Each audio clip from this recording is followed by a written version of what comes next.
We're live on YouTube. Yeah, live on Nice. YouTube. Hi, YouTube. All right. Yeah. Let me just send this email, no sponsors, yeah, whatever. All right.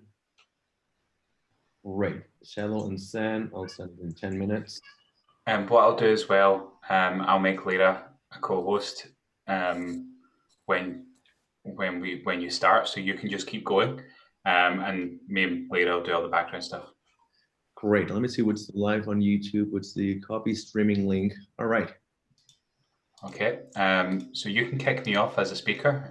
Good luck to both of you. Thank you. And I'll see you soon.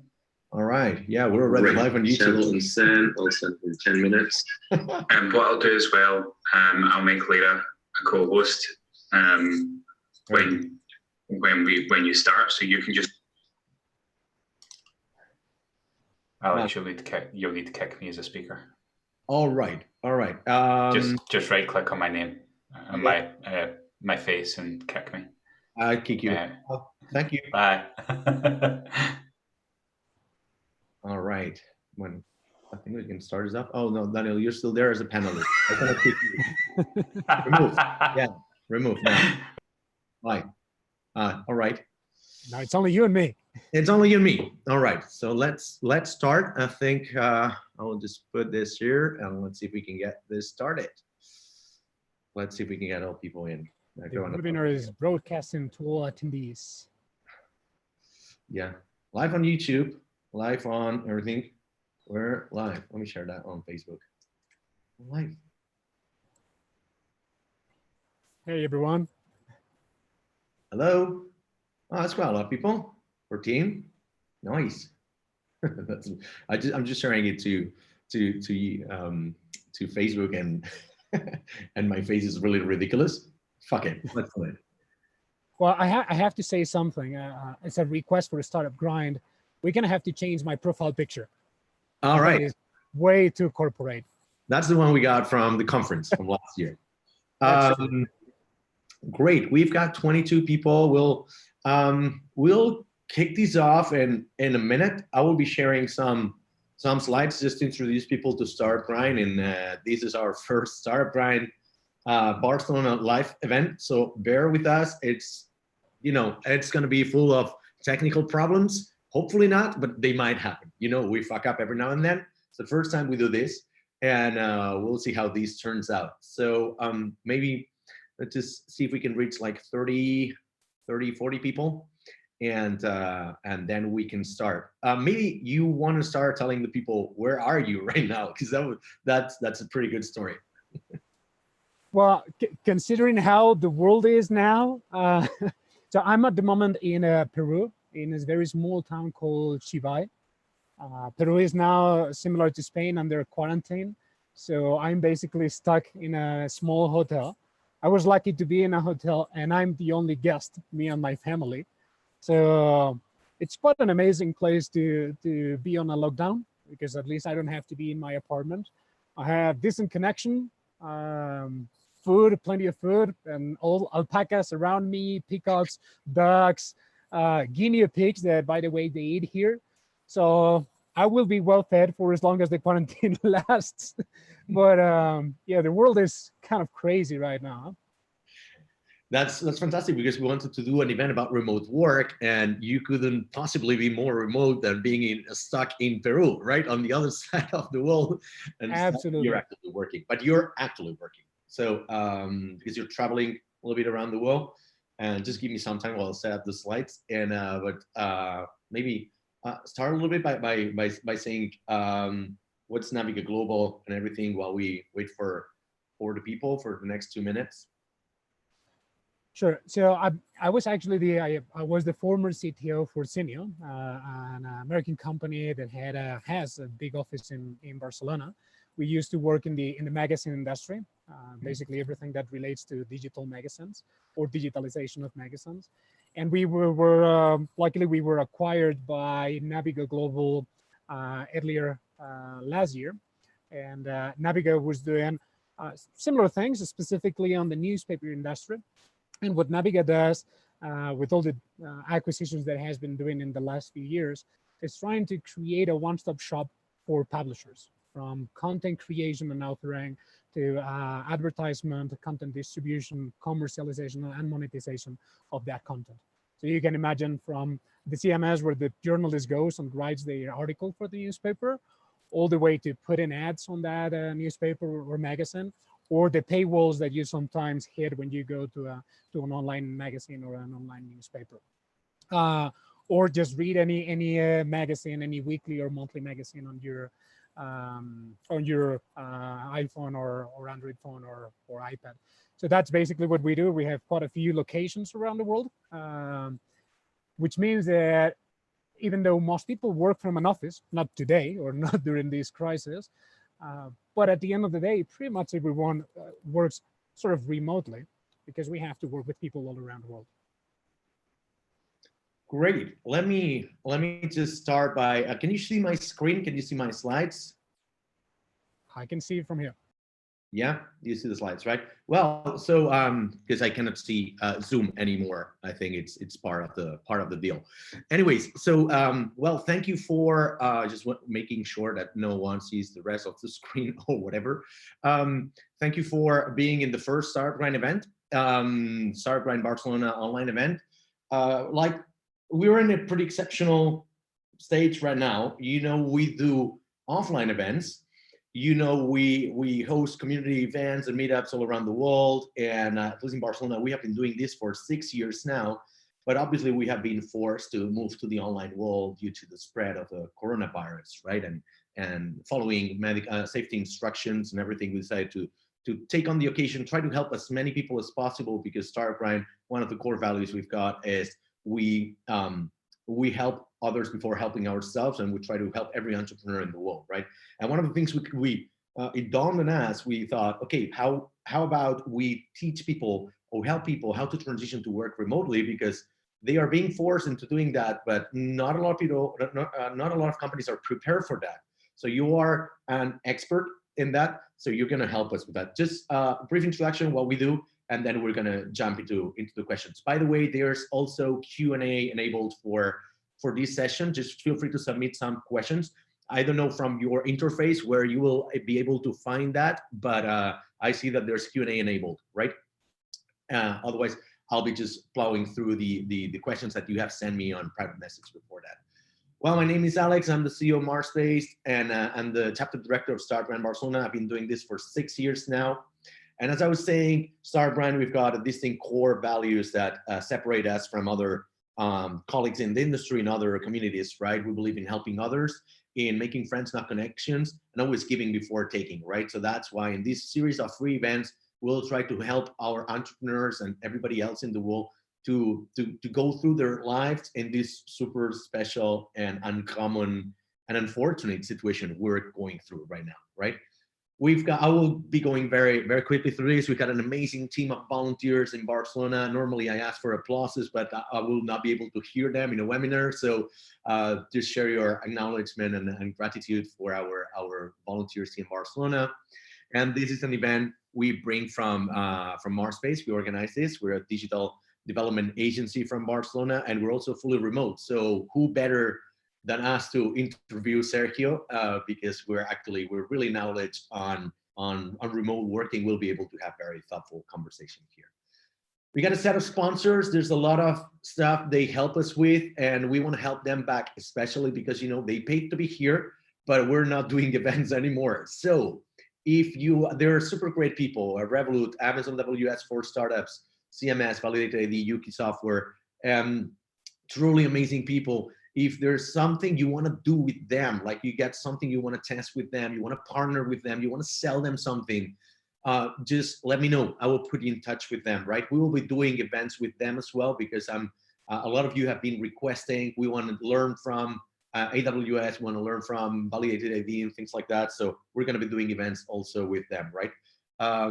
Anyways, my eternal gratitude for all the partners and sponsors, because they've been super supportive since the day the coronavirus spread and we had to cancel the meetings and all of that. They were like, they were totally understanding, and they're extremely helpful partners with this, right? A bit of an overview into the agenda. We are doing some events, right? We're gonna have this event tonight. We're gonna have other events, and another one next Friday. So this Friday, pretty much the same event in Spanish that we're gonna have.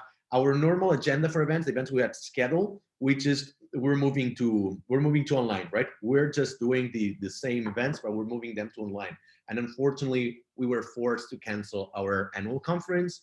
The good news is we moved them to spring 2020. We're gonna come back stronger than ever, bigger than ever. More news are gonna be posted soon, right? Where are we now? Just to give you a little bit of an overview, we've been doing this for 17 months right now, and this will be our 74th event, right? We have been hosting events consistently since March 2014, and we haven't ever skipped a single month, right? We're eternally grateful for having the best community of entrepreneurs, and that's a Star Grind community here in Barcelona. I'm gonna stop talking because I will just give it up to you, Sergio. We'll just start with the questions. Obviously, we don't need this slide because we don't have a panel behind us. But what I wanted to let's see if I can stop sharing. I'll try to stop sharing somehow. I don't know how that works. Stop share here. Great. Back. Can you hear me? Can you see me now? Right? Perfect. Oh, good.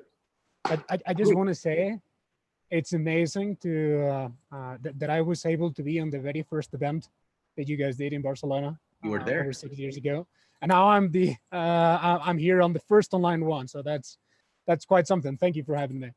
No, actually, it's the second time we host you, and we hosted you in last year's conference because we wanted you to talk about remote work, and you shared some of experiences. So a little bit of introduction of Sergio, right? I met him at the very first Star Grind Barcelona event because at the time he was working as CTO of Rakuten Europe. And that event, we were interviewing what was the CEO of Rakuten in Spain, Marc Vicente, and we started talking then. And we basically, this relationship grew into a friendship. And basically, he's been really helpful for us, introducing us to some speakers, gave us some clients in Markspace as well. He set up a similar company like ours many years before us. So he's been doing the digital nomad.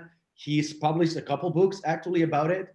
He's a scuba diver instructor as well. He's been traveling around the world. He's been freelancing and running companies all over the world. He once was in a call with a client and a kangaroo appeared behind him on camera, right? Right. If you want to hear that entire story, it's on the other video we had from the conference. But maybe let's just focus with the first question, and let's go through the list of topics we had for tonight. One of them is how to transition to remote. The second one would be security, and the third one would be communication, right? How to communicate with clients, investors, and so on and so forth. I wanted to start off by moving to remote. Seems easy, but it's not. A lot of people seem to feel that whenever they're doing remote is trying to replace the office, bring the office into their homes, but that's not true, right? I was yesterday, DHH and Jason Fried from Basecamp, they had a 2-hour long session online, and they were covering all of these topics. So a lot of my ideas come from that conversation. So how would be your approach for people who are doing this for the first time? So I think the main difference from what I've done in the past several times, or what you guys at Marsbase have been doing, is that we have done it because we wanted. It was our own initiative. But now people is forced into it, but at least the ones who are lucky to be able to work remotely. So we had time to prepare, we had time to adapt, and we had time to get ready, not only ourselves, our clients, our colleagues, and that takes time and adaptation. But since it was our own decision, we could do it at our own pace. Today, the story is a bit different. People is forced to do this, and in a very abrupt way. So they have to adapt very quickly, not just people, the employees, the ones at home, but also the companies as a whole, and the clients, the partners, providers, everyone. So the first thing is that it is okay to slow down things for a little bit until we all adapt, and to do a lot of trial and error. And this is what everyone says at the end of the day. What works for me doesn't necessarily have to work for you or work for somebody else.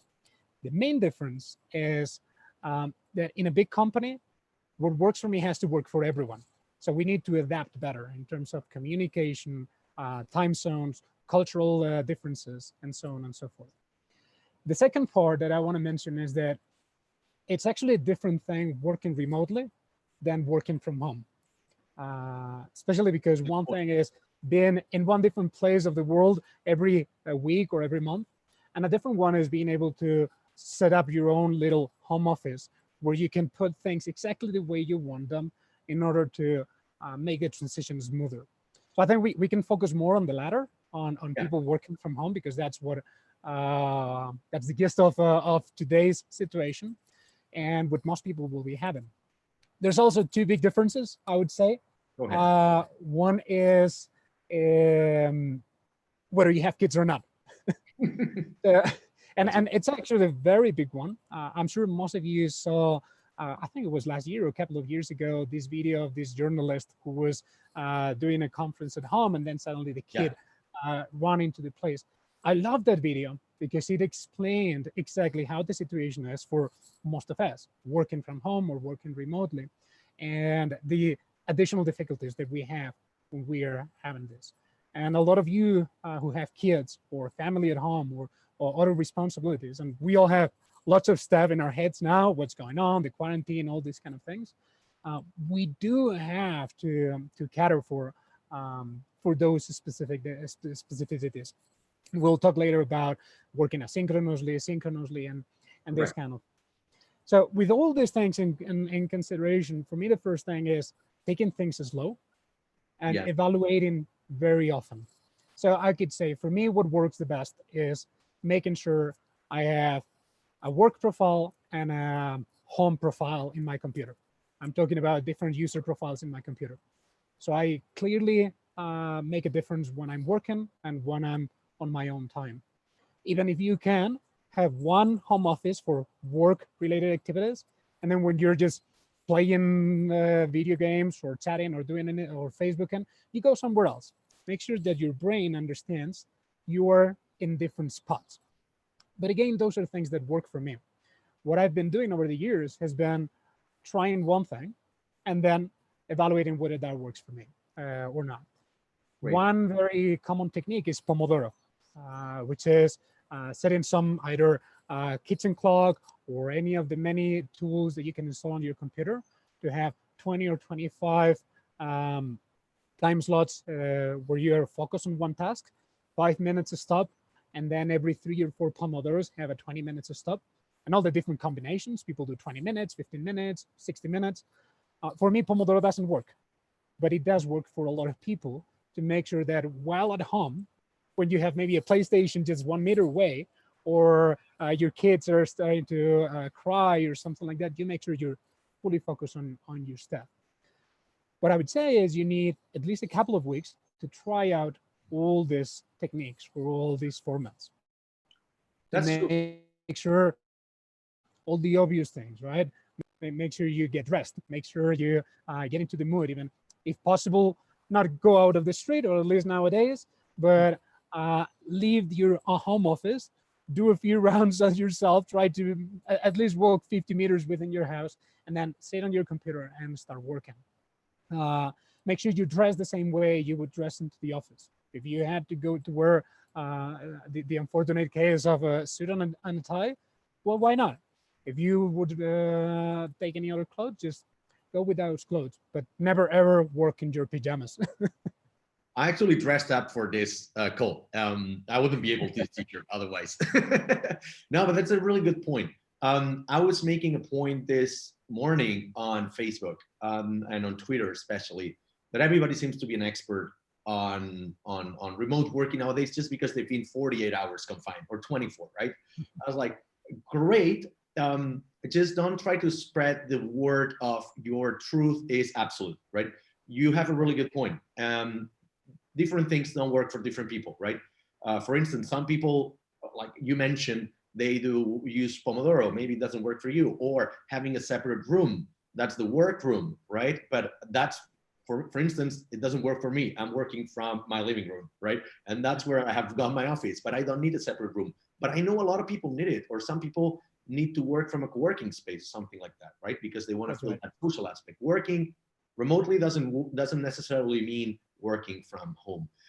I wanted to touch on something really specific because maybe we'll be talking more and more, and especially a lot about the tech part of the world, right? And we're more prepared than anybody. Even designers, marketers, and developers, they're super prepared for that. What's your advice on people who are not into tech and who are not especially tech savvy? So there's no way around it. We're going to have to adapt. But Yeah. for me, the most important thing is not the how you do your work, but how you perceive others' work, how you build trust, and how Yeah. you build coordination with other people.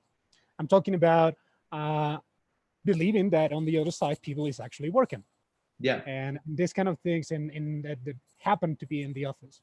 But now we have all this distance to evaluate. So you're right. In the software industry, we had um, we have a bit of advantage because we've been doing this for a longer time. Other roles in the company or even other industries where possible will have to adapt to this. So for me, the most important thing is the company culture that you create within your group. Whether you're a freelancer and it's your own culture, a small company with 5-10 people, or a big corporate with hundreds of people around the world, and how you spread the word that you need to work in a culture of trust, where you can also track KPIs and make sure things get done. Because at the end of the day, the business needs to keep going. But you need to trust people. You need to trust that someone at home is actually doing some work and not playing PlayStation. So I think that is the main gap that the other roles in the companies will have to go through. Teamwork, how to do the stand-ups that Scrum teams are very well used to do. How do you do that in sales teams or marketing teams that some do, but some others are not that well used to it? How do you organize your day in terms of calls or video conferences and time differences? So the old mindset of I'll go to the office, put my work hat, start doing stuff, and then that's it, is gone. But also the old mindset of if I see you sitting in your chair, it means you're working. Yeah. So it's a whole change from going into synchronous work into asynchronous work. Yeah. And we're going to go into that in the third part, because I want to talk more deeply about what's async and what's sync. But one thing that's really important to touch on here is what you said before, is you will not get it right the first day. Obviously, you and I have been doing this for well over 10 years now, so we might be biased and we see that everything is super easy, right? But one important thing I wanted to convey and to send to everyone is that when I started doing this like 13 years ago, or even 15 years ago, when I started doing remote, I was like, I didn't even know that was called remote, right? And a lot of things didn't work. They were not adapted. We're super lucky now that we have all this technology and things in place. But even at the time, like the first days, weeks, I was not communicating right. I was not answering emails when I should have. I was not taking calls when I should have. I was not setting expectations. So if you right now have transitioned from a non-remote work-friendly environment into an all-remote that is going home with family, with children, with a house that is not prepared, you maybe don't have the office material, you don't have access to your software or even to your computer because it's a desktop computer at work, or you require special access, whatever, just don't freak out. Don't freak out. Companies know they will slow down for a bit, and you will have time to kind of like to figure it out. We're all figuring this out together. So if there's anything specific, that's why I said if you want to ask something, just use the Q&A. We're getting the first questions now, or use the chat. But I thought it would be great to talk a little bit about the non-tech people, because they are the less prepared for this, and they're the ones who are freaking the fuck out, actually. So how about, for instance, people whose companies, they are using like old desktop computers, they're still sitting in the office, they don't have like VPNs in place or like processes or documentation or access through remotely. How would you advise these companies to do like a really slow transition to make this happen? My first advice would be to ditch those desktops and buy laptops right away. Great. Because that is already an investment for the future. We don't know how long this is going to last. Yeah. But what we know is that, or what I believe at least, is that this will bring remote to stay.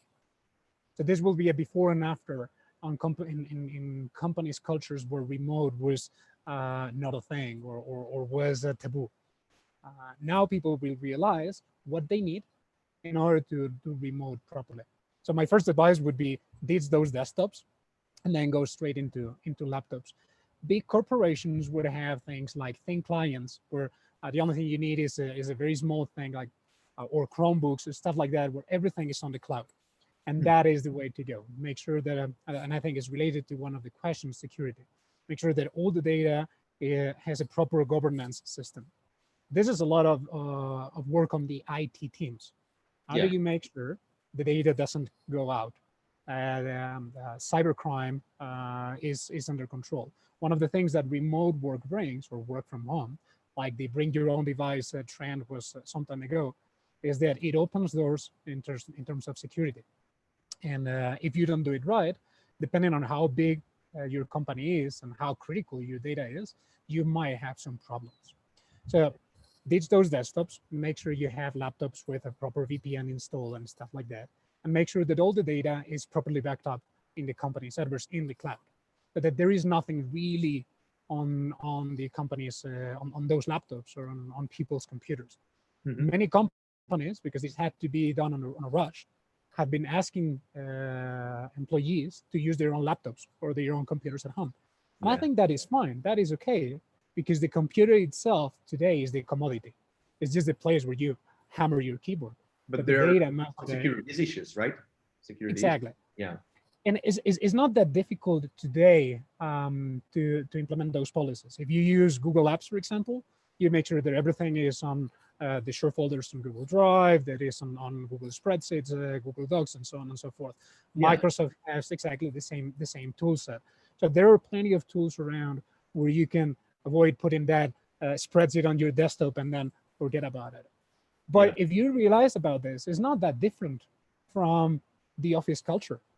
What if today you have a company with 20 people, everyone with their own desktop computer with their own tower, and documents in their desktop or in any folder that are not backed up? It is exactly the same situation. The actual physical place where that computer is located inside an office or inside someone else's house, for me, is irrelevant. This is more a IT governance concern that goes beyond working remote. It has to be done no matter what. You know what I mean? Yeah, definitely. One of the things, actually, it's a really good point, and it brings me to one question I wanted to ask you, but somebody asked it, and I think it's Pablo Navarrete. So thank you for that question. A lot of companies, when transitioning to remote, they instill the culture of fear, right? It's like, wow, all my employees are now remote. I cannot see them. You also touched on this very briefly before that. And how do they know they're working? And they are installing not only time tracking software, but like monitoring software. So software that takes like screenshots of your screen every 10 seconds, something like that, or requires you to perform certain actions just to know that you were there, right? So what's your view on that? Because if I share my view, I'm gonna say a lot of blasphemy. I think we share the same view, but I'll try to do it without the blasphemy. So this is nothing new. There's a few freelancer online marketplaces in the world that have been very active and very successful. Odesk, eLancer, and freelancer.com, sites like this. And most of them do have this kind of monitoring software because of trust. Now, if you're hiring a freelancer in a low-income country to save some bucks on freelancers, some people would want the assurance of getting the work done. And for them, maybe it's not enough to see the actual work process or see the actual output. This has been very common in the software industry when managers do not understand the process and the output of the work we have been doing. I think, again, it's not a matter of remote or non-remote. If your manager doesn't have this mindset, it will be very difficult to change unless you put very specific measures in place to make sure that those KPIs, OKRs, or anything you want to show are done the right way. So one of the things that I've been seeing people doing for a long time is applying the Scrum in different roles and industries than software. So what Yeah. Scrum does is with the dailies, the daily stand-ups, with the retrospects, the plannings, and so on and so forth, where you do Scrum bot or any other modality that you like. At the end of the day, is ways of following up with trust. Yeah. So, giving people autonomy and the capacity to make decisions, but at the same time being able to follow up. So I've seen a lot of people in marketing teams, sales teams starting to do this kind of daily stand-ups in order to build this trust. Now, the same way that we need time to adapt to the remote work, companies, managers, CEOs do need time to adapt to this and to learn to trust their teams. Now, if a CEO or a manager doesn't trust their team, I think they don't trust their team in the office or at home. And that is a problem by itself. It's a So cultural. maybe it is cultural, yeah. Yeah. And maybe it's a wake-up call to perhaps change company or try to change that company culture.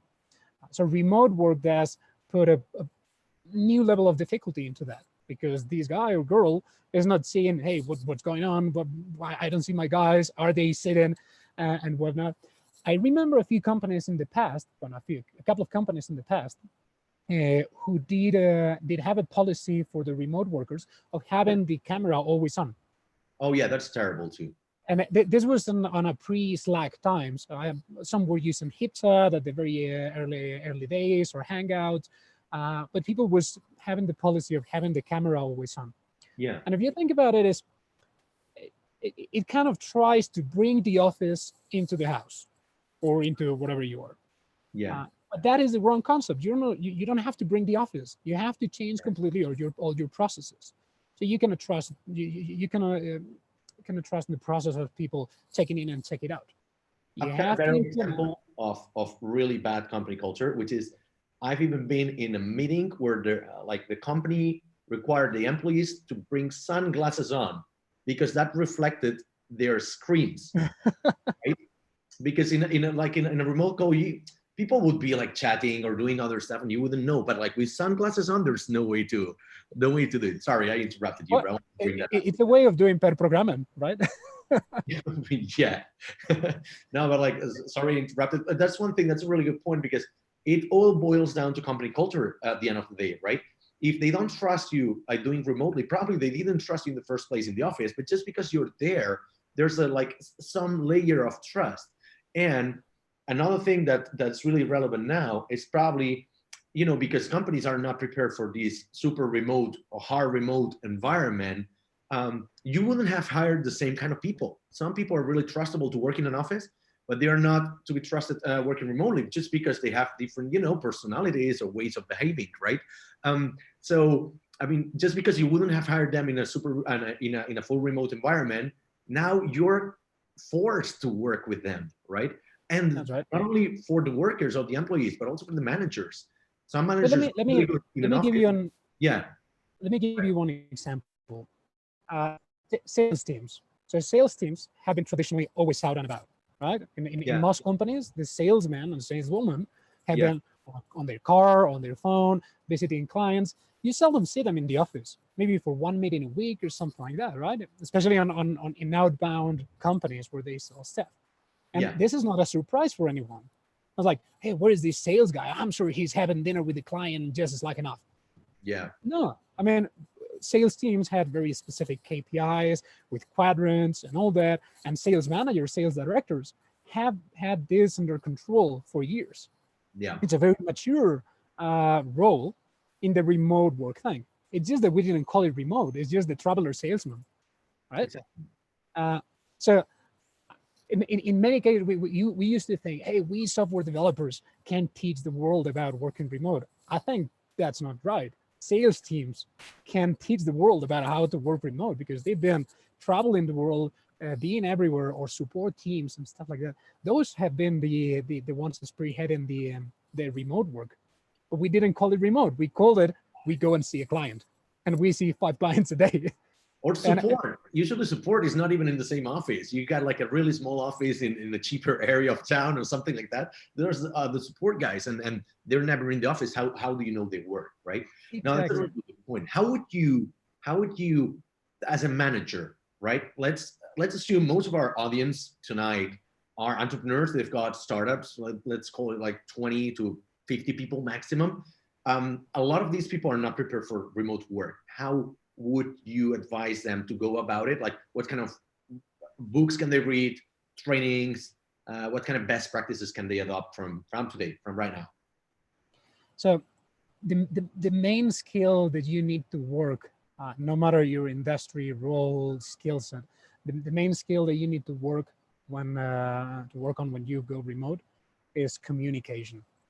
Great. Make sure that your communication is straight, direct, but also assertive, that you have this famous now concept of radical candor, if you will. So that book, Radical Candor, could be one one good advice. But it's about communication. And we see this. But my main message today is that working remote is really not that different from being in an office. Yeah. Look at how you worked in the office, how you were slacking a colleague that maybe you didn't even see that day. You didn't cross in the coffee machine. Yeah. No. But you're still working with that person through Slack or a video call. How many people in companies with different offices, how many people connect to a web conference from the same location, just sitting in different places? And then we have 5 people connecting from the Barcelona office, 5 people connecting from the New York office, and so on and so forth. Or different floors, right? Different floors, yeah, exactly. So we have been doing remote work already. Yes. But I think commuting. What we're doing today is remove the commuting and remove the hassle of going into the same place. And we had these problems. How many times we have replied, myself, right? Replied an email, maybe in an angry way or something, and then said, I should have done this by voice. Yeah. Because Slack messages, emails lack context, lack a lot of information in the channel.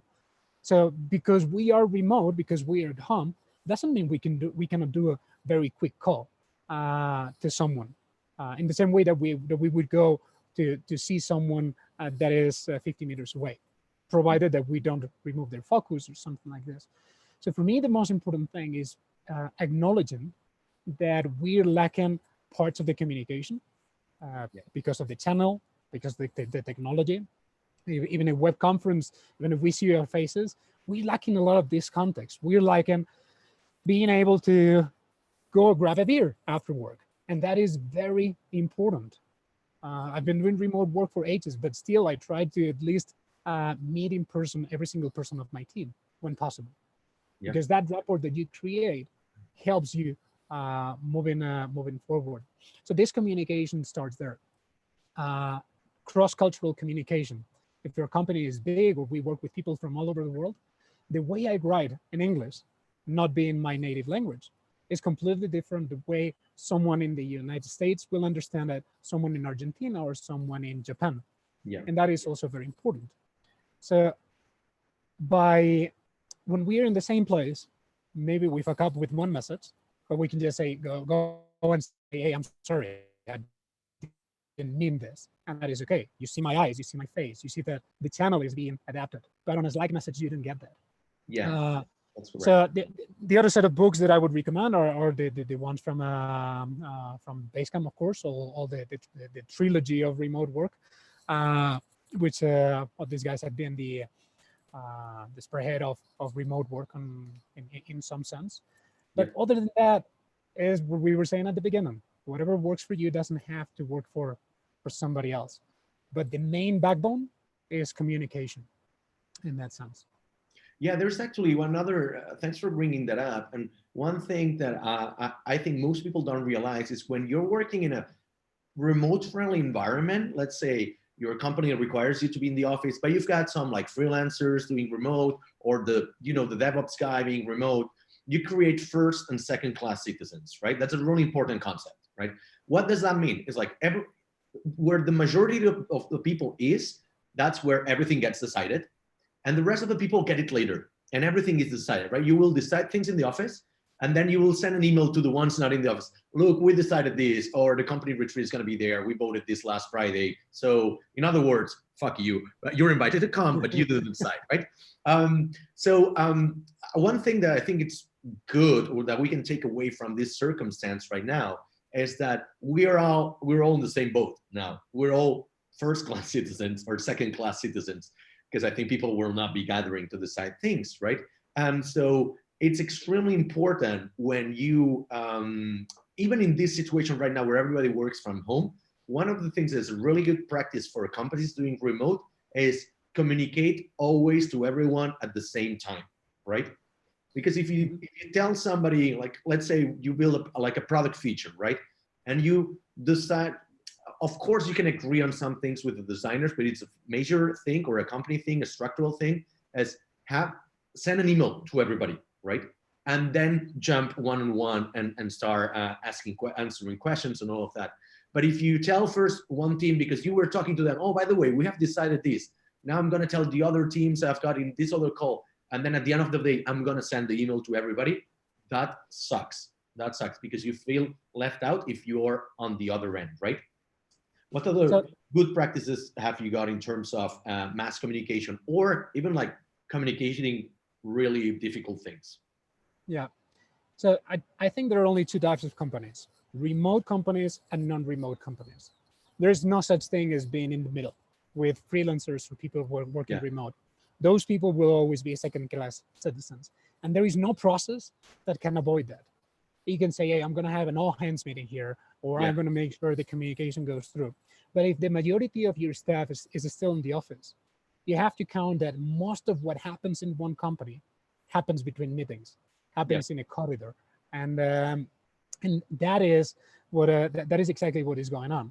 Someone going to have a quick conversation with someone is like a network type of communication. So there is no such thing as have remote company. If you work remote for a company whose majority of the staff is in an office, you're going to be a second-class citizen, or at least I don't know the way to avoid that, because it's human nature. If we're in the same physical space, we're going to talk about what we had in a conference just 30 minutes ago, and that conversation that we have will modify the outcome of the situation. And then there's always company politics and office politics and all these things that if you work in big companies, you for sure are aware of. So either you go fully remote, and then you can have an office, but make sure that every single thing is remote. And I mean, not have even conference rooms or meeting rooms. Everything is done remotely. And the second thing is full transparency. So I'm talking about fully public Slack channels, mailing lists that involve everyone, and making sure that this transparency is there. We go back to company culture. So when you have a manager sending an emails only to a few people in the team, doesn't matter whether you're remote or not. That is already creating these kind of classes in the system. So transparency and deciding what type of company you are, fully remote or not remote. But don't lie yourself and try to be something in the middle. But there's another classification here. It's fully synchronous companies and asynchronous companies. So for the sake of simplicity, we're going to call them like sync and async, right? What the main difference being, synchronous companies, you all have got, to a certain extent, overlapping schedules, and you're expected to be doing more like what you said, either live coding, so pair programming, or chatting all the time, or being on calls, sharing screen all the time. And asynchronous organizations, who usually like span over a broader range of time zones, and they prefer written communication in an email or a Basecamp thread or something more like thought through than chatting, right? That it's a good way to introduce the tech stack. Another question, a couple of questions are regarding to that. So what I wanted to say is, like, I know your answer, but which one do you think is the better to adopt for a company that is right now, accepting this reality?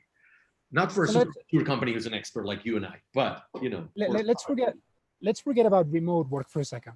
Let's assume that there is no big fuck up in the world. There is no coronavirus, and everyone is going to the office and doing their 8 to 5 office shift.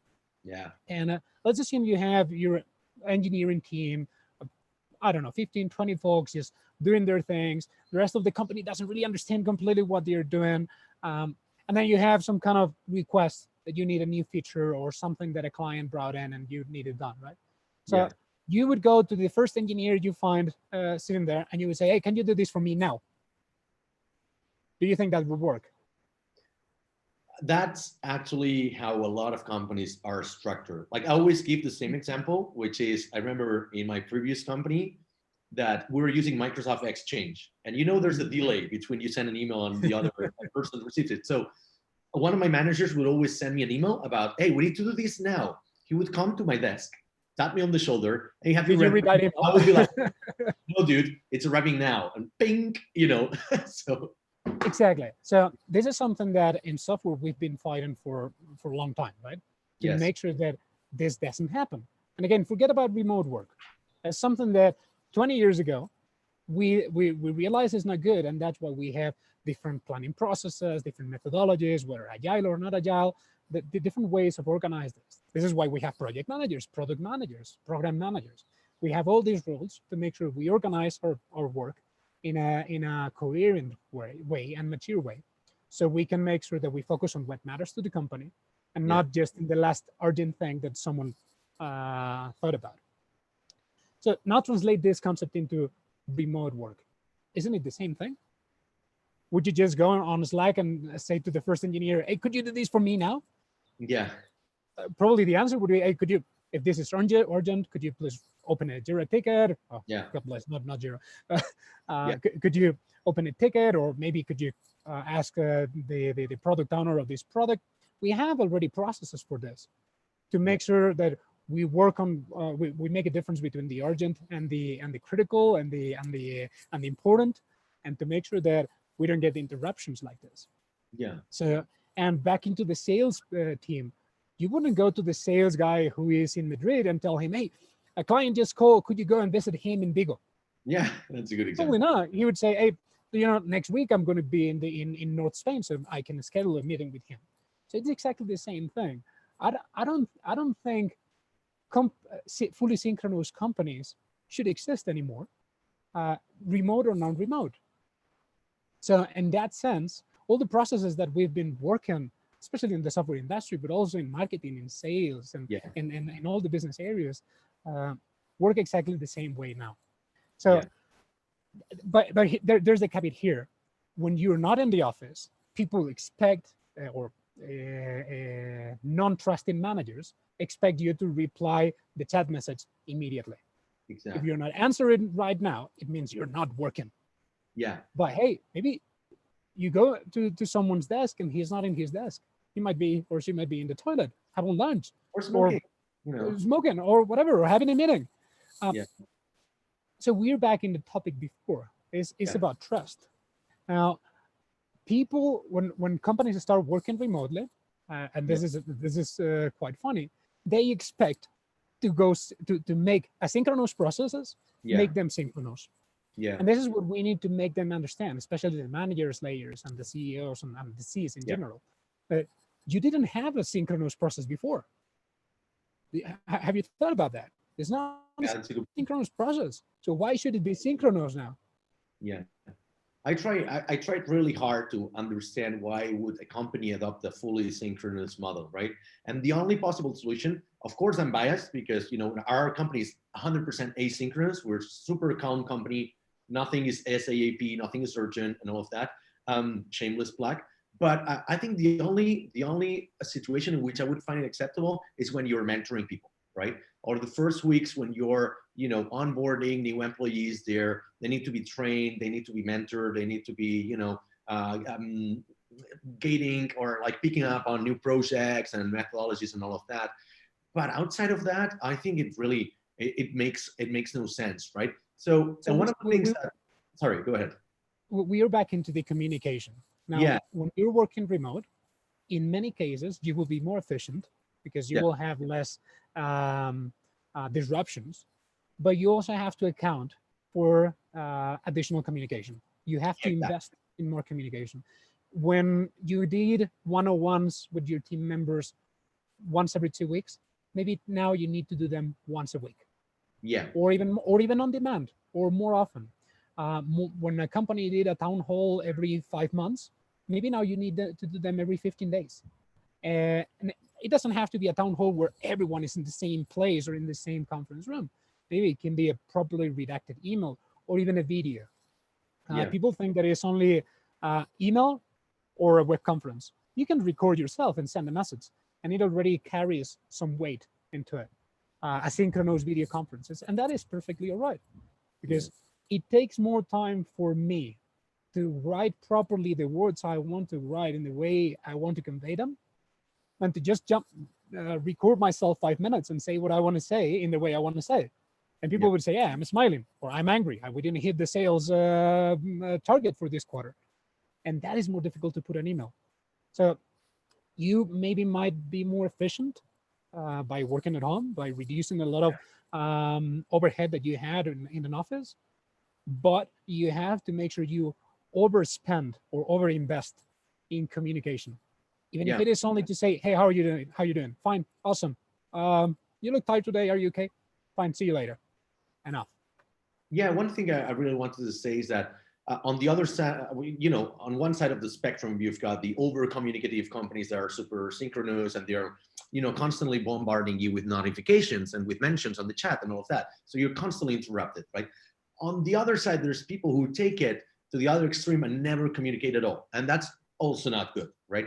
I think that the balance, the perfect balance, if you were to ask me, is that because you never communicate synchronously, when you use it, it's important, right?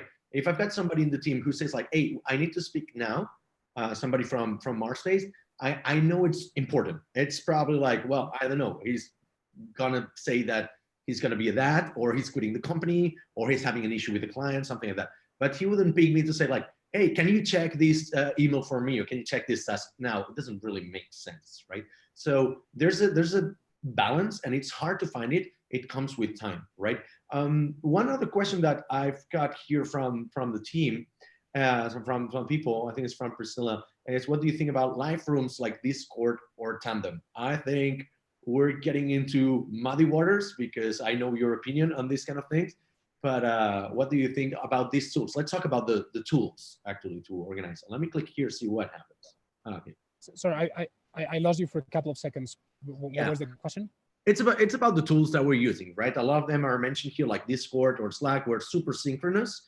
But what would be what's your stack? What's your tech stack? What is communication platforms that you use? So we currently use Office. Yeah. We currently use the whole Office suite, so SharePoint, Office 365, and whatnot.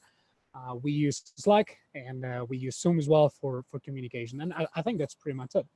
And we have some internal systems for HR, for tracking staff and whatnot, like stuff for clients. But the main thing for communication is just that. But I honestly think that the stack itself doesn't really matter.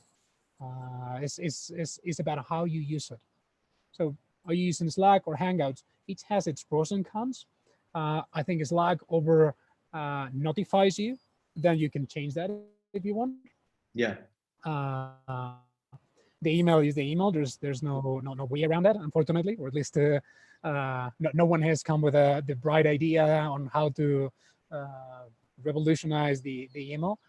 And then the documentation and the processes. If you're a software developer, probably you have your own IDE and your own way of checking in the code and whatnot. If your work is making PowerPoints and Excel spreadsheets like mine, it doesn't really matter if you use Google or Office. So we recently went from Google to Office migration. And of course, when people is used to one system, there's going to be some friction to move to another one. But again, it's how you use it. So I'm really agnostic to the stack, as long as it works and the information is in the cloud and in a secure way. I see someone was actually speaking about that. You have to make sure that, especially for onboardings and offboardings, the process is very, very thorough. So in companies that don't have a very well-defined onboarding and offboarding process, not only from the HR perspective, but also from the IT perspective, which permissions this person needs to have, which systems needs to access and whatnot, then if you don't have it, you need to create one.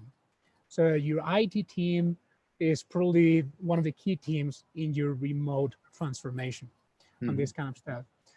If your company is big enough or needs your company needs to take really good care of security, you need to use some kind of central authorization system. So tools like Okta, Auth0, and whatnot to make sure that you just click one in one place and that person who just left the company doesn't have any more permissions or any more accesses. If the person is a DevOps or system administrator, then the process is completely different. You need to make sure you have a very thorough process on removing keys, removing accesses, roles, permissions, and whatnot. But at the end of the day, is having checklists for pretty much everything. Onboarding, this, and that. Team onboarding. Hey, there's a new marketing intern on this team, or a new developer, front-end developer for this team. There's a new salesperson for this team. These are the things that you need to do. So documenting stuff, not necessarily about how we do things, but what we have to do, is one of the things that can be important, especially if your company is big or if you have a lot of processes. Now, I'm going to repeat myself. This is no different than if you have a work in the office. How many times, I'm sure many of you have joined companies and were put on a chair and say, there you go, now do some work, whatever you do, right? So again, it's not different.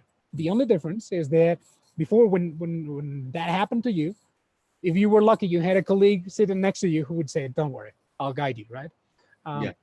So something that is very useful, and especially in remote companies, and you briefly mentioned that before, is having a mentor. Making sure that when you join a remote first company, you have someone who will be accompanying you for at least a few weeks to make sure that you're there. Because when you're new to a company and you're sitting at home, the feeling of being alone is quite big. So that can be frustrating at times. Having someone who doesn't have to be your manager necessarily. Actually, it's better if it's not your manager, but having someone who can show you the all the in and outs of the company, the little things, who's who, someone to remind you what are the things. Hey, what was the name of the guy? I'm too shy to ask again. All these kind of things that in an office are not a big deal, but when you're at home, things get a bit more tough. It's more easy to get stuck on something, right? Since we're nearing the end, I wanted to ask you, because a lot of people say like, hey, it's okay, can we extend it a little bit? Would it be okay if we took like, I don't know, an extra half an hour or something like that? Because we haven't touched many of the things. There's a lot of questions, and it's my fault if I talk too much. No, it's really good because it's super interesting, and I don't want to interrupt now. So if feel free, we'll be just going a little bit over the time, so feel free to stick with us if you're interested in this, because we need to talk about security. We need to talk a little bit more about communication, right? So let's shift to security. Now that we were mentioning tools, what would be like the bare minimum that companies should implement right now in terms of security, as in encrypting their hard disk of their laptops, like changing password, using a password manager, VPN, all of that? What would be your minimum things if you needed to do something today? Yeah, so it completely depends on the type of work. So assuming a typical company that works either sales, software. Let's put a 10 people startup. So a VPN might not be really necessary if you have everything on the cloud. So the VPN is necessary if you have to access company resources that are on Amazon Web Services or Azure Place or something like this. So if your team needs to access these places, definitely you need a VPN that connects to a Bastion, which is the main bottleneck or main funnel, so you can get access or not to those places. But if you don't do that, if you're, I don't know, there are design agencies that don't need that really. So now I've seen in the last few weeks that lots of companies are setting up VPNs like crazy. And that was true when we had in every office a small rack with a small server with data and whatnot, an Active Directory and stuff like that. And if your company is still like that, then definitely you need that VPN and that setup. But if you're a leaner company and you're not connecting to company servers and stuff like this, maybe you don't need a VPN. You mentioned one that is very important, a password manager. I think that a password manager is important for yourself, not just for the company. And making sure that everything has two-factor authentication or any other measure like this. If your company can afford it, a centralized authorization system, where it's with an Active Directory, a system like Okta or similar, is really useful to keep the governance of your platform. Those tend to be expensive, but it really saves you from a bad day. I think now all the Mac computers come with encryption by default, but again, if you have a PC, you make sure that all your data is encrypted. Yeah. Because you might be moving with your computer from there and there, and what you don't want is people to enter your account and start getting access to the information, and then making sure that all your stuff is in the cloud. And then how to secure that stuff in the cloud is a completely different conversation, right? Making sure that the governance accesses and whatnot on those places is done the right way. Again, not different from what we used to do before. But let me give you an example. Several years ago, I think it was like 7 years ago, someone broke into our office and they took all our laptops. I remember we were having a meeting that day, and we arrived and you're like, we're not having the meeting because we have no office. You're right, but this is a story that happens to many people. Unfortunately, people can break into your office and take your laptops, desktops, and whatnot. And actually, that was 2 days before Black Friday, and we were an e-commerce company. So that was we even thought it was espionage or something like this. Anyway, the point is that losing data can happen to you both remote and in an office. So what I'm saying here is exactly the same governance that I would apply in a non-remote environment. Password management, an Active Directory like type of system. If you don't like Microsoft, you can use your Google Apps account for the same thing, to making sure that you have one single entry access to your systems. You use single sign-on for everything. Do you use Jira and Confluence? Well, make sure your accounts are connected through single sign-on or SAML or any other tools like this.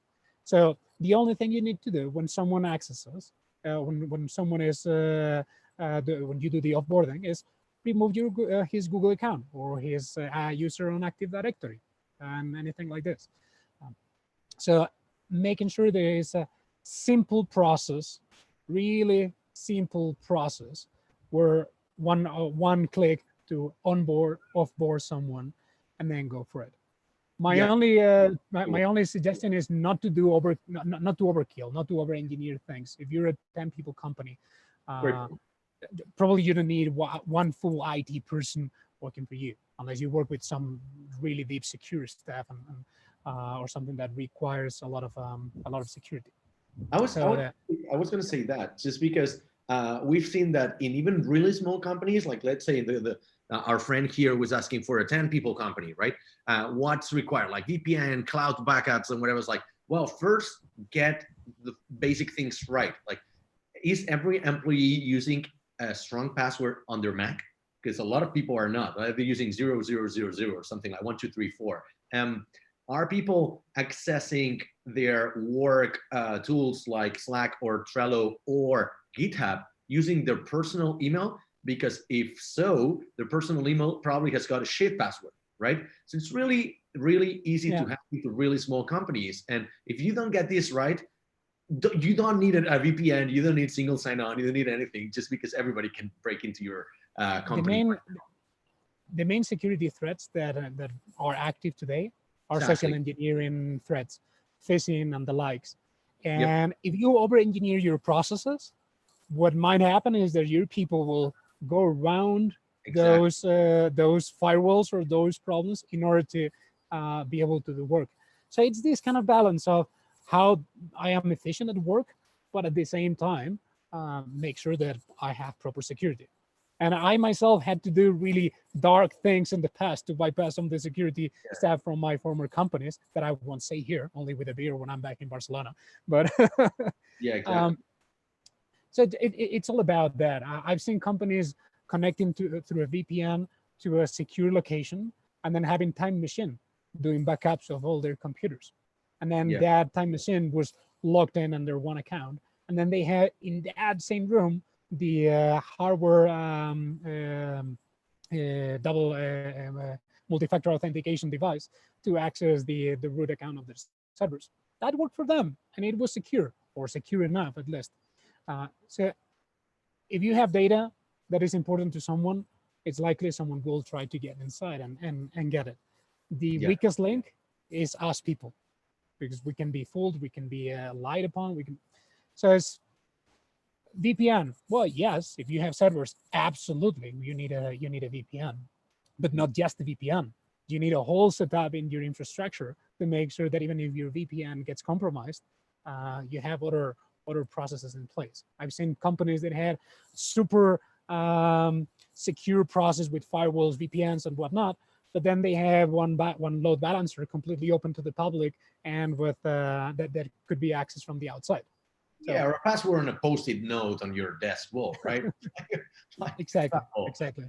There's another thing, like for instance, our friend Jared brings up in the chat is like a really simple thing is to force people to change their passwords every few months, right? They do it like every few months. But some companies don't even do that. They don't even do the basics, right? So and it's free. It's automatic. When you set up your Active Directory, your Google Enterprise account, you put that a minimum password 10 characters with the digits and whatnot, and change every 3 months. So it's there. Why not using it? I know, and that brings me to the next question, which is really interesting from Pablo Navarrete. It's a bit of a legal background, but is how to comply with GDPR and security compliance if you move like drastically from like literally overnight into a new environment where your company is not prepared for that, right? So how would you go about it? Or is it okay to kind of like work around it for a couple of days while you fix it? Or how would you do something like this in your company? Like, especially when you were working at Rakuten, right? It was like super strong security because you were processing shit tons of passwords and payments, right? So it's extremely critical information, and payments stuff is information that cannot be shared or even sold to other companies, right? So how were you treating this kind of data? How would you do it in a fully remote environment? So I'm not a lawyer, so I cannot speak with full confidence about this. But if I'm not mistaken, near GDPR or the NEWA's California Ag law and these kind of things, they don't ask about where your employees are. What they tell us is your employees won't see or PCI compliance. Your employees will not see credit cards from customers. Or if your employees see specific data from your customers, you have to provide them training on how to use it and where are you storing that data.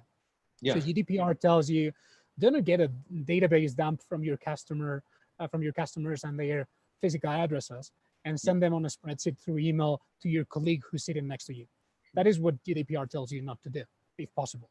Yeah, no, one thing is that would be or other compliance, like security compliance in health or in finance, requires you to define where that data will be stored physically and how you will access it, right? But if you have said my data will only be accessed on premise from within my office, and all of a sudden overnight you got to move, outside of that, you will not update that contract, right? So, is there any specific workaround for that? I know it's pretty complex. I think that the data will stay in the same place. So if you have health, if you have health data in your data center, it will still be there, and your people will use VPN to access that data remotely, and then we'll have to comply with the same regulations of not spreading the data outside of where it's legally confined to. So I think the same applies to it. The data will be in the same place. Not the infrastructure itself doesn't change. The only thing that changes is where we are located and the means that we use to access those places. So you're right with one thing, that is, if you're working with different levels of GDPR, then you do need to ensure, and also with a SOC compliance, for example, in the US, you need to ensure that you have very specific processes in place. Being VPN one of those, but also doing penetration tests every so often, security audits, and password changes. So GDPR actually asks you whether your users are changing passwords, but it's not necessary whether they're using VPN from home or from one room in the office. Unless you put a data center or a server in someone's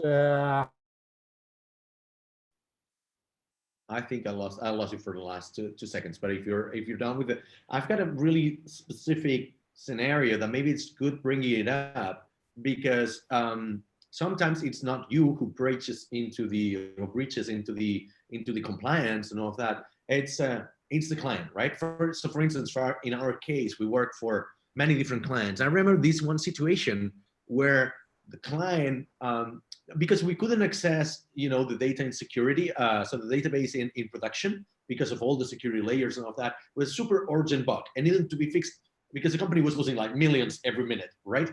And they were like, you got to fix this. It's like, okay, we don't have access. They said, okay, I'm sending you the database over email, production database over email.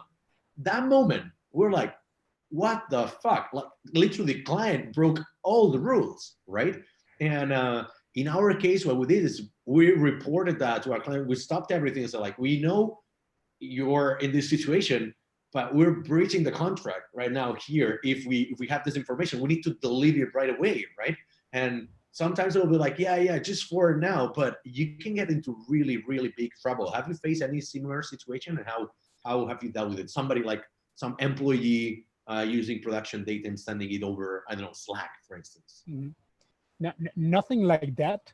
Yeah. Thankfully, never happened to me. Something to that level. In that case, you would have probably need a certificate of destruction of that database.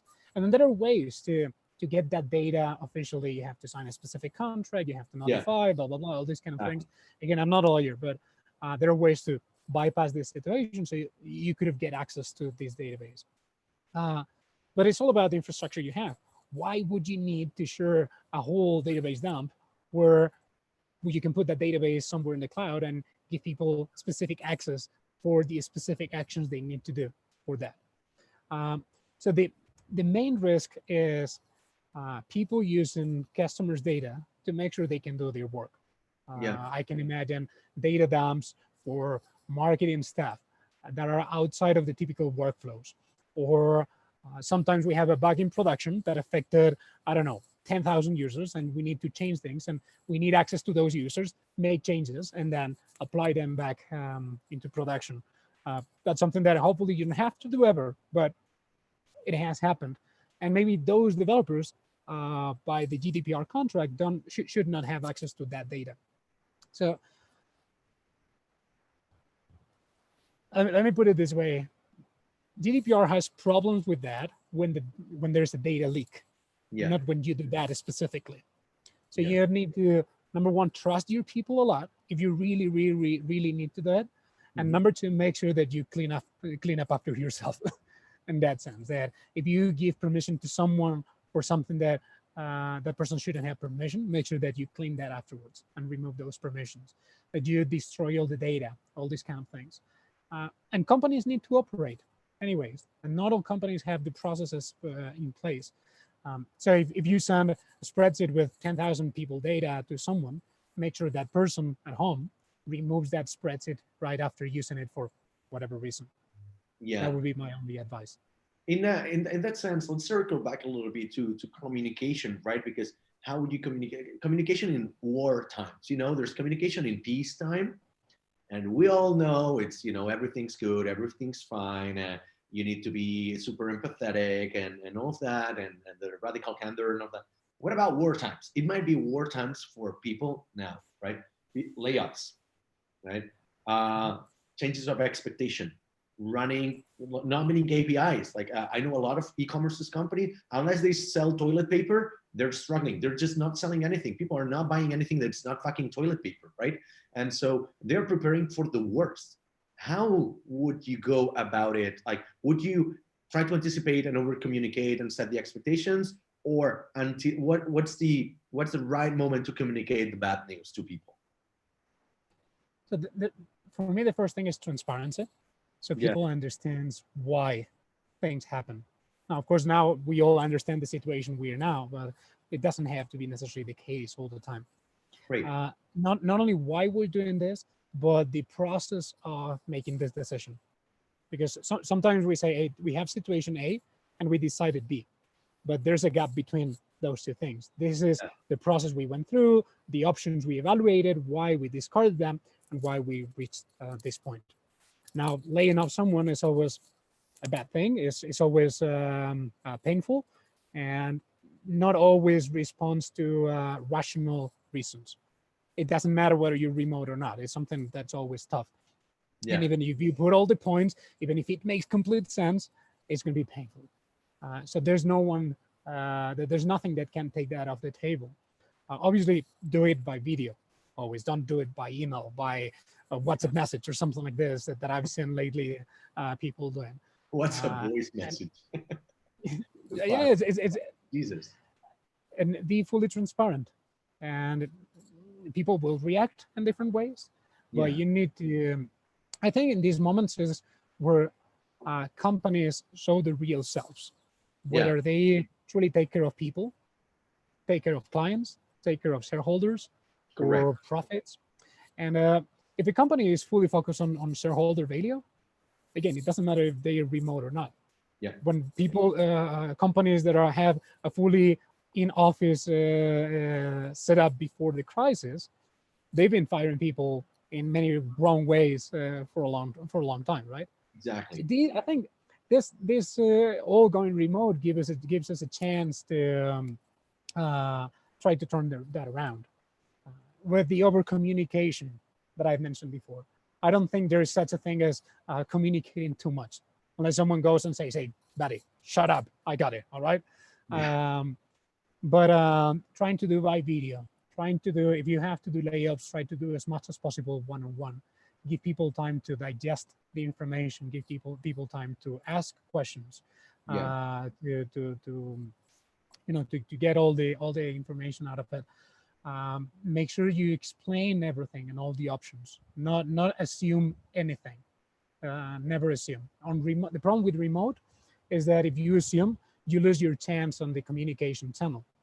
If you communicate something with someone, say, imagine a town hall where you go and communicate, hey, we have to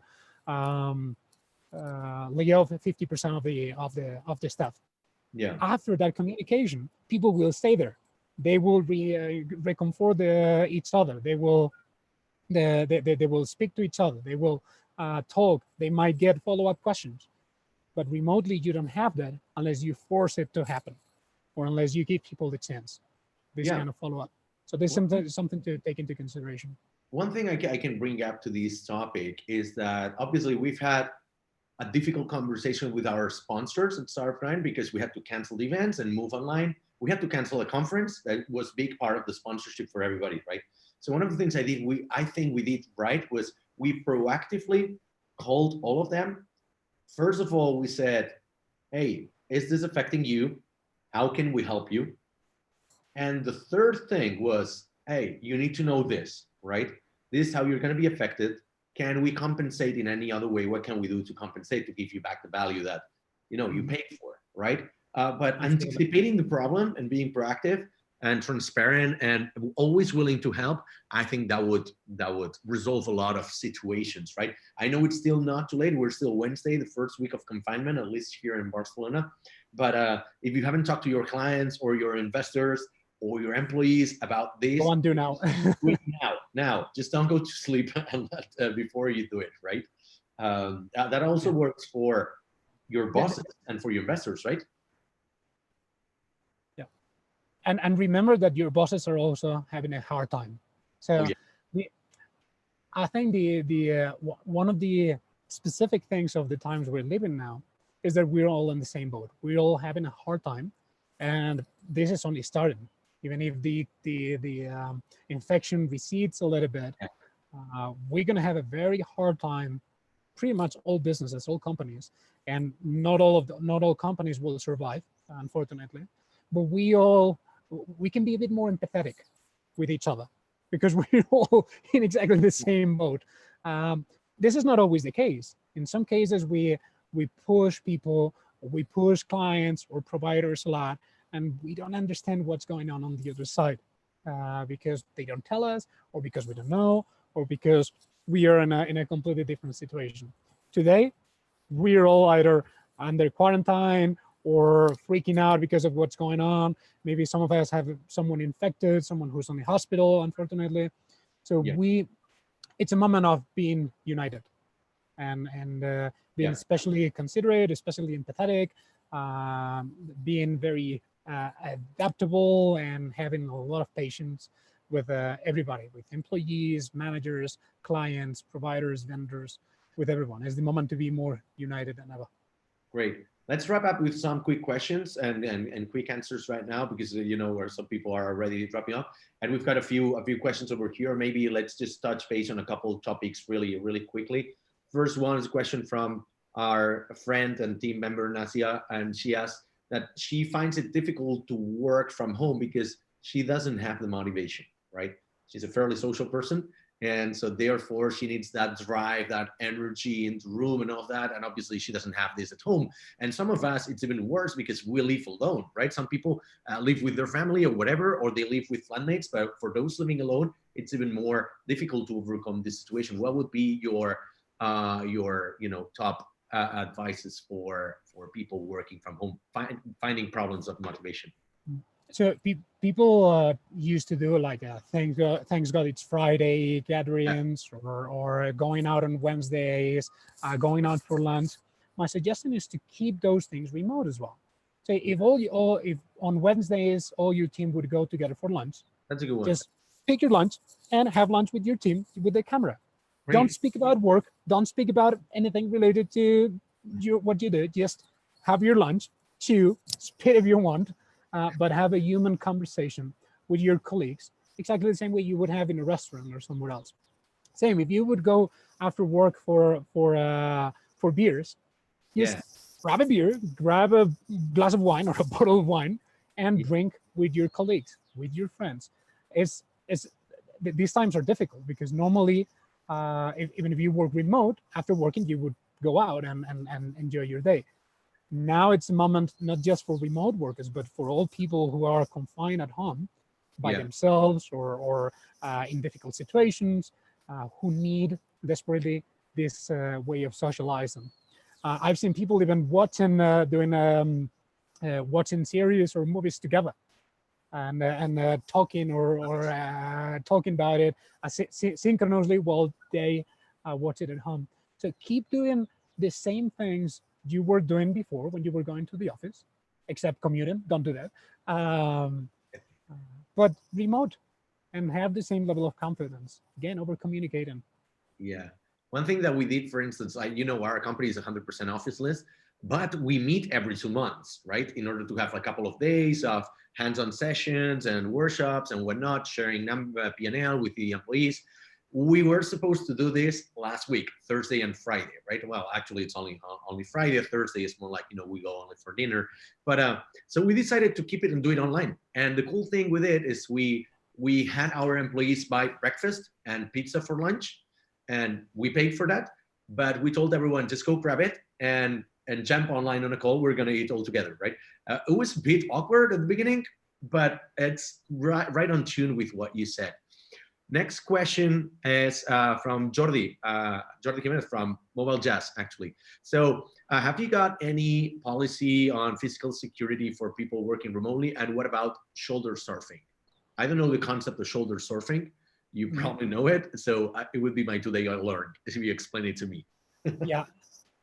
So again, this is not necessarily specific for remote work. I remember one case where one company had a data leak from someone from the finance team who was working on the train, and then the information of a merger got leaked out because someone shoulder looking at their screen, and that actually was bad for the operation.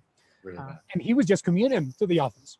The people that a lot of time are working on the train or just having conversations on the phone that should be private, but there's you don't know who's listening.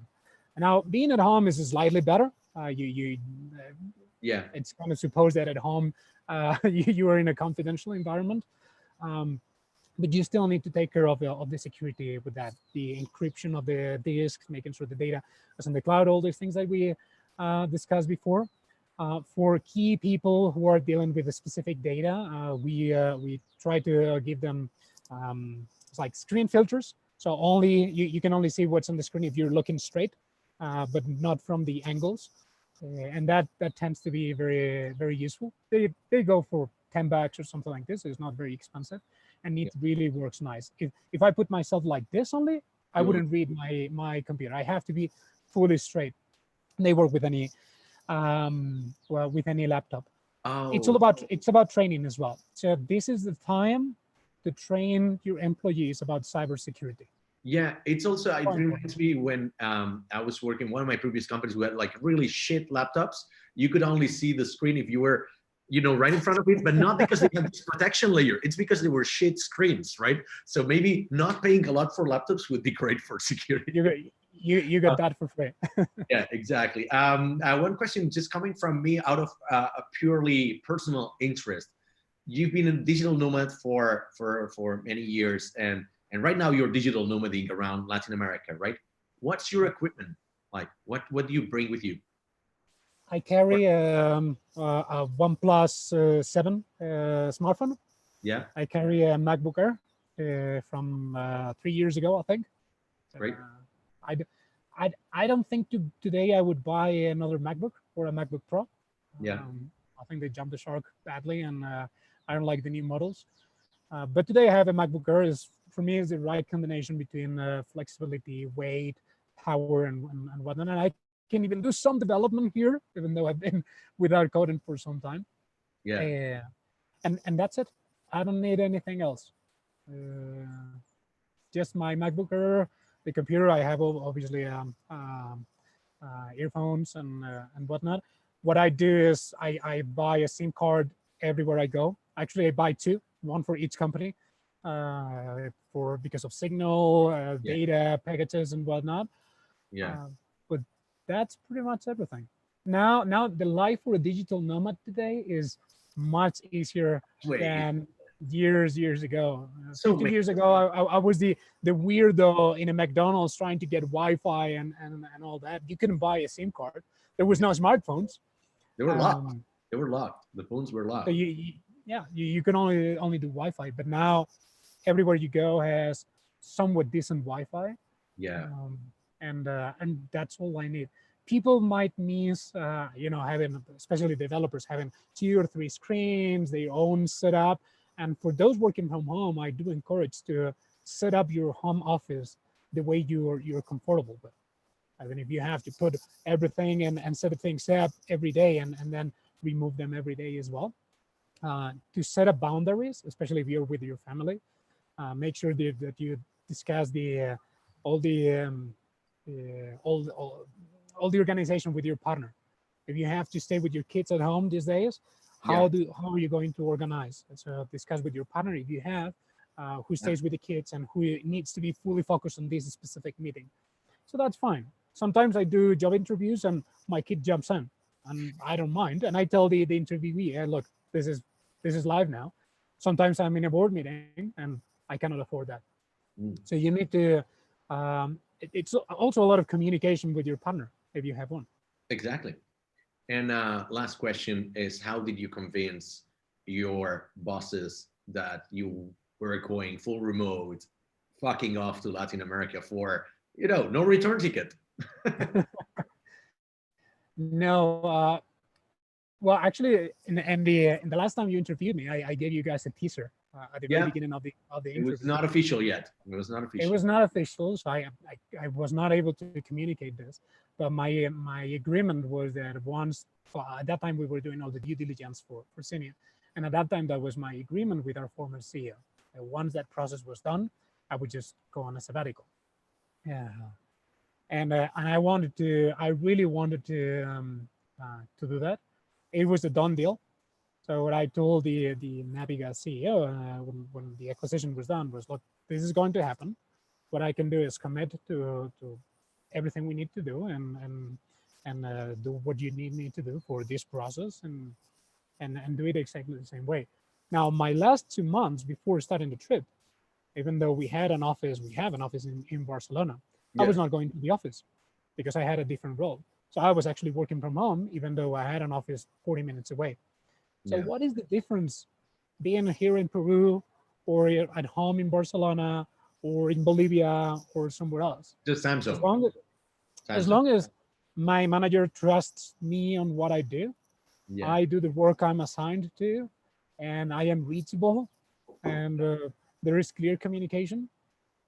There's nothing else. The only difference is that at home I could build my own home office in a nice way. I could just do the whole ritual that we were talking about before. And here, well, every day is different, especially now. Uh, Yeah. but that is the only difference. That's perfect. And That's I was lucky. I was lucky as well. Yeah, not a lot of companies would grant you that, and you're in a super senior position, so which to a certain extent it makes it even more difficult. You're not just a designer, right? You're enterprise VP at Naviga Global, which is a super big Well, company. So, yes and no. All right. At the end of the day, every day for me, my day is speaking with people from all over the world. A designer might need more interaction with their direct colleagues. Yeah. So being together physically might be more efficient for the designer or for the developer or for the marketing manager than Yeah. for myself. At the end of the day, what I do is talk. But you're a more critical role to the company, and your decisions cost a lot of money if you don't get it right, or right, compared to a designer. But I don't do anything that requires physical interaction, Yeah. except one meeting or another meeting from time to time. So my say the more executive you are, the more strategic decisions you have to make. So to be honest, my day to day is speaking with people like we are doing now, Yeah. and building PowerPoints and Excel spreadsheets. Yeah. That's... So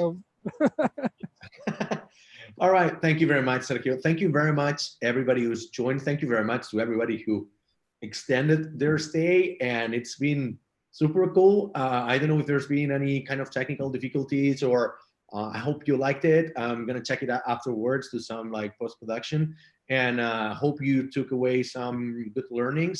We're doing another session on Friday in Spanish with my partner at MarSpace, the CEO, Jordi Andrei. More or less, we're going to touch the same topics, but you will see that the conversation is entirely different because we've got different companies and there are different kind of people, right? Thank you very much again, Sergio.